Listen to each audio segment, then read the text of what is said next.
खरंच देव माणूस भेटले आम्हाला सर. आम्हाला सगळे म्हणायचे त्यांची मिसेस रेडी होऊन जाईल, त्यांचा मुलगा गेला 21 वर्षाचा. सर सांगा तुम्हाला एका वर्षात बघा दिलं जाईल, तुम्ही टेन्शन घ्यायचं नाही. त्यातल्या त्यात माझी शुगर वाढली. लॉकडाऊन, फुल लॉकडाऊन, येण्याची परिस्थिती नाही, तरी 10,000ची गाडी केली माझ्या मिस्टरांनी आणि माने डॉक्टरांकडे पाठवलं. 5 दिवस एकटी ऍडमिट राहिली, घरी गेले जॉबला. सरांनी खूप लक्ष दिलं मला.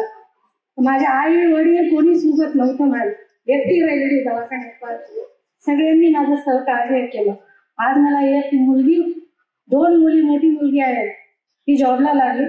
आता मुलगा आहे, त्याच्यासारखाच येतो मुलगा, सेम टू सेम. त्याची मृत्यूची तारीख आणि यांची जन्माची तारीख एकच आहे. सरांचे धन्यवाद मानते मी आम्हाला.